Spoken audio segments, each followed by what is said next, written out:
नमस्कार दोस्तों, स्वागत है आपका फिर से एक नई वीडियो में। तो देखिए दोस्तों, इस वीडियो में आपको बताऊंगा कि एक स्त्री के लिए क्या नियम बताए गए हैं यात्रा पर जाने के लिए और एक पुरुष को क्या नियम बताए गए हैं यात्रा पर जाने के लिए। यानी दोस्तों, यात्रा बहुत विधि विधान के साथ सोच समझकर करना चाहिए। ऐसा नहीं है किसी ने बोला, कुछ ना सोचा ना समझा, बस उसके साथ मुंह उठाया और यात्रा पर चल दिए। ठीक है, अब यात्रा की क्या विधान है। देखिए, पहला विधान की स्त्रियों के लिए कि बिना पति की आज्ञा के स्त्री को कभी भी यात्रा नहीं करनी चाहिए। जो स्त्री ऐसा करती है उसकी यात्रा कभी भी सफल नहीं होती। और एक पुरुष को यानी पुत्र को अपने पिता की आज्ञा के बिना कभी भी यात्रा नहीं करनी चाहिए। जो व्यक्ति ऐसा करता है उसकी यात्रा कभी सफल नहीं होती। अब आप यह भी बोल सकते हैं कि हमें यात्रा का फल नहीं चाहिए, हम घूमने के लिए जाते हैं। ठीक है, हमें घूमना पसंद है, हमें कोई मतलब नहीं है, यात्रा से कोई फ़ायदा नहीं है।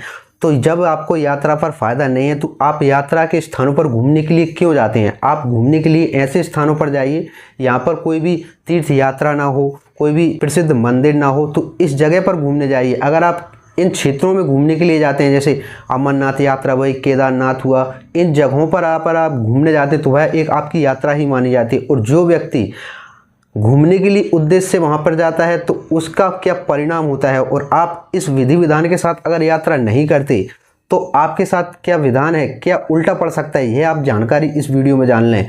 क्योंकि दोस्तों, अगर आप इन विधि विधानों के साथ यात्रा नहीं करते, आप घूमने के उद्देश्य से ही यात्रा पर जाते हैं, तो आपके ऊपर जो प्रभाव पड़ता है वह उल्टा पड़ने लगता है। यह आप नहीं जानते, इसलिए यह दुष्परिणाम आपके साथ होते हैं। अब वह उल्टे दुष्परिणाम क्या हैं, क्या संकेत हैं, क्या आपके साथ विपदा आ सकती है, क्या आपको संकेत मिलते हैं, यात्रा करने की क्या लक्षण है, सारी जानकारी इस वीडियो में दूंगा। तो वीडियो ध्यान से देखना और वीडियो पूरा देखना दोस्तों, क्योंकि आपको सही जानकारी चाहिए तो। और वीडियो देखने के बाद अगर जानकारी अच्छी लगे तो वीडियो को लाइक कर देना, और ऐसी ही सत्य जानकारी के लिए दोस्तों चैनल को सब्सक्राइब भी अवश्य कर लेना। तो देखिए क्या विधान बताए गए हैं। पहले मैं स्त्रियों के लिए, खासकर महिलाओं के लिए बहुत महत्वपूर्ण जानकारी दे रहा हूँ। महिला पहली बात ध्यान से सुन लें। आप प्रमाण भी स्क्रीन पर देख सकते हैं। मैं ऐसे बात नहीं करूंगा, आपको प्रमाण के साथ बताऊंगा जो शिव पुराण में बताया गया है। वेद पढ़ने के बाद ही उनको सोच समझकर मैं आपको बता रहा हूँ। देखिए, एक स्त्री के लिए क्या विधान बताया गया है। पति की आज्ञा के बिना कभी भी तीर्थ यात्रा के लिए न जाए। स्त्री, खासकर जो स्त्री है, अपने पति की आज्ञा के बिना कभी भी तीर्थ यात्रा पर न जाए। ठीक है, और किसी समाज तथा उत्सव को देखने के लिए भी न जाए। यानी कोई समाज का उत्सव हो या कोई भी अन्य उत्सव हो, आपके आसपास कोई भी उत्सव हो रहा हो, तो आप पति की आज्ञा लेकर ही वहाँ पर जाना चाहिए, अन्यथा उस उत्सव को देखने के लिए नहीं जाना चाहिए। अगर आपका पति आपसे मना कर देता है तो आप वहाँ पर मत जाइए, ज़बरदस्ती मत कीजिए, क्योंकि आप ज़बरदस्ती कर चली जाएंगी, लेकिन आपके साथ जो बाद में उल्टा प्रभाव पड़ेगा, आपके साथ जो उल्टा होगा उसकी जिम्मेदार आप खुद होंगी। इसका आप नहीं जानती रहस्य, इसलिए मैं आपको बता रहा हूँ। देखिए, अगर आपका पति यात्रा के लिए मना कर रहा है या आप किसी और के साथ जा रहे हैं, वैसे एक स्त्री को कभी भी तीर्थ यात्रा अपने पति के साथ ही करना चाहिए, यह विधान बताया गया। अगर इसके बावजूद भी आपका पति आपके साथ नहीं जाता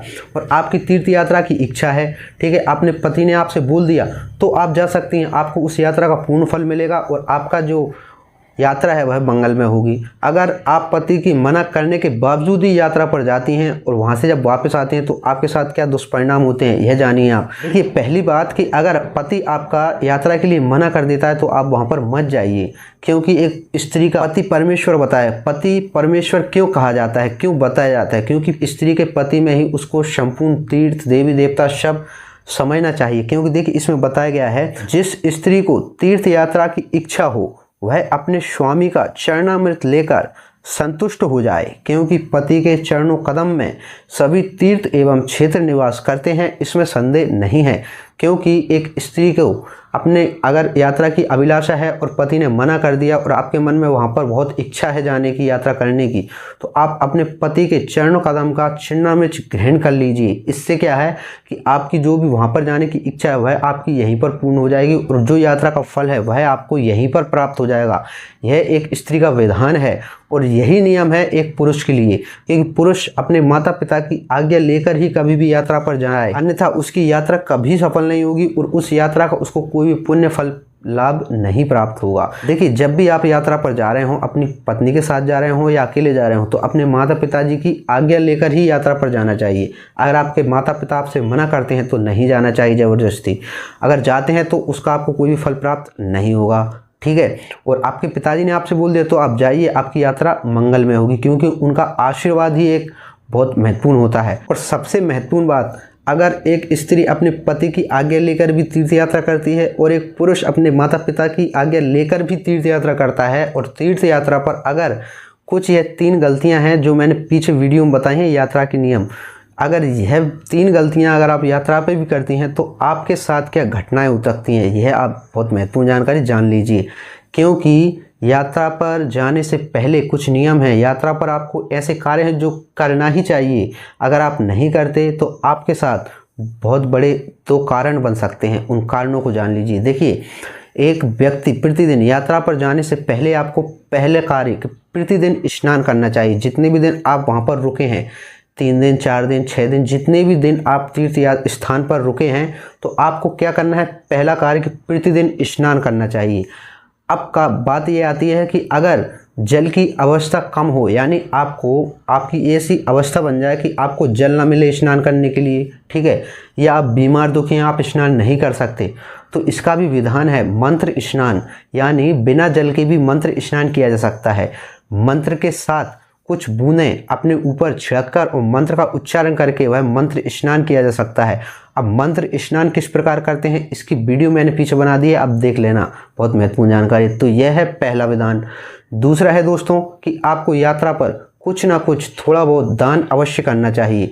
जो व्यक्ति दान नहीं करता उसके साथ यह घटना हो सकती है। किसी निर्धन व्यक्ति को, मैं यह नहीं बोल रहा कि आप मंदिर में दान दीजिए या आप किसी को बड़ा दान दीजिए या भोजन कराइए, ऐसा नहीं। जितना भी आप में सामर्थ्य हो, 1 रुपये, 10 रुपये, किसी निर्धन जो आपको लगे कि इसको ज़रूरत है, ऐसे निर्धन व्यक्ति को कुछ ना कुछ दान अवश्य करें। तीसरा विधान है कि आप यात्रा पर थोड़ा बहुत ध्यान भजन अवश्य कीजिए। आप चलते फिरते, उठते बैठते, जैसे भी आपसे बन सके थोड़ा बहुत ईश्वर का नाम, ध्यान भजन, कुछ भी कारण हो, लेकिन आपको थोड़ा बहुत ध्यान भजन यात्रा पर अवश्य करना चाहिए। ईश्वर का नाम अवश्य लेना चाहिए, तब जाकर यात्राएं सफल होती हैं। ये 3 विधान हैं। अगर ये 3 विधान इनमें से आप एक भी नहीं करते और आप यात्रा करके ऐसे ही वापस आ जाते हैं तो आपके घर में दरिद्रता आ सकती है। या जो व्यक्ति तीर्थ यात्राओं पर यह कार्य नहीं करता, यह 3 में से एक भी गलती कर लेता है तो उसके घर दरिद्रता आ जाती है, वह निर्धन हो सकता है। और सबसे बड़ी बात, अगर आपने इन तीनों कारणों में से एक भी कारण छोड़ दिया और एक भी गलती कर दी, तो जब आप उधर तीर्थ यात्रा से वापस आएंगे तो आपके साथ कोई ना कोई रोग अवश्य आएगा। यह बहुत महत्वपूर्ण विधान है जो वेदों में बताया गया है। अगर आपको इन दोनों बातों का प्रमाण चाहिए तो आप पीछे देख लेना, इसकी वीडियो मैंने बना दी है प्रमाण के साथ। यात्रा के नियम, उसमें कुछ और नियम भी बताए हैं मैंने, आप देख लेना उस वीडियो को। यात्रा पर जाने से पहले कुछ ऐसे नियम हैं जो आपको जानना अति आवश्यक है, तो आप उस वीडियो को देख सकते हैं। तो यह विधान है दोस्तों, आपके शरीर पर कुछ ना कुछ रोग अवश्य आएगा। आपकी शुगर बढ़ सकती है, बीपी हाई हो सकता है, बुखार आ सकता है, कुछ भी रोग आपके शरीर पर लग सकता है। कोई भी आप तीर्थ यात्रा पर आपको बिल्कुल भी पाप नहीं करना चाहिए। अगर आपने थोड़ा सा भी पाप कर दिया तो वह दृढ़ पाप हो जाता है, जो आपके शरीर से चिपक जाता है, जो कभी भी नहीं छूटता, वह मृत्यु के बाद ही छूटता है। ऐसा पाप हो जाता है तीर्थ यात्रा पर। ऐसे बहुत से विधान हैं जो आपको जानना है, उस वीडियो को देखिए, आपको उस वीडियो में बहुत महत्वपूर्ण जानकारी मिलेंगी। तो यह विधान है, तो इन विधानों को जानकर ही आपको तीर्थ यात्रा करनी चाहिए, क्योंकि तीर्थ यात्रा करना ऐसा नहीं है, तीर्थ यात्रा बहुत पुण्यदायी है, बहुत पुण्य फल प्राप्त होता है तीर्थ यात्रा करने से। आपने देखा होगा पहले के जो लोग थे वह बिल्कुल घर से फ्री होकर, अपने बाल बच्चों का विवाह करके फ्री होकर तीर्थ यात्राओं पर जाते थे। जैसे 4 धाम की यात्रा हुई, बड़ी यात्राओं पर जाते थे, क्योंकि अगर उधर से वह वापस नहीं भी आए तो भी कोई दिक्कत नहीं है, क्योंकि उनके बाल बच्चे हैं जो वह बड़े हो चुके हैं, उनका विवाह कर कर ही वह यात्राओं पर जाते थे।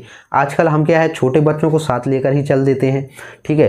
तो यह कुछ ऐसी बातें हैं जो आपको सोचना समझना चाहिए। तो ऐसी गलतियां आप बिल्कुल भी ना करें, और तीर्थ यात्राओं पर जाने से पहले यह बात अवश्य जान लें, जब भी आप तीर्थ यात्रा पर जा रहे हों तो अपने माता पिता की आज्ञा लेकर जाएं। और एक स्त्री अगर अपने पति के अलावा किसी अन्य के साथ तीर्थ यात्रा पर जा रही है तो वह अपने पति की आज्ञा अवश्य ले ले, अन्यथा उसको उस यात्रा का कोई भी फल प्रदान नहीं होगा और उसके घर में दरिद्रता आ सकती है और उसके शरीर पर कोई ना कोई रोग प्रदान अवश्य होगा। अब यह बातें सत्य हैं, वेद प्रमाण है, आप इनको माने या ना माने, आपके मानने ना मानने से कुछ नहीं बदलेगा। जो सत्य है वह सत्य है।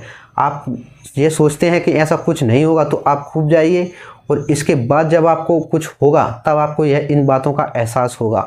देखिए दोस्तों, यह एक छोटी सी जानकारी थी। अगर जानकारी अच्छी लगी हो तो वीडियो को लाइक कर देना। चलिए दोस्तों, मिलते हैं नेक्स्ट वीडियो में किसी और नई जानकारी के साथ। तब तक के लिए जय श्री राम।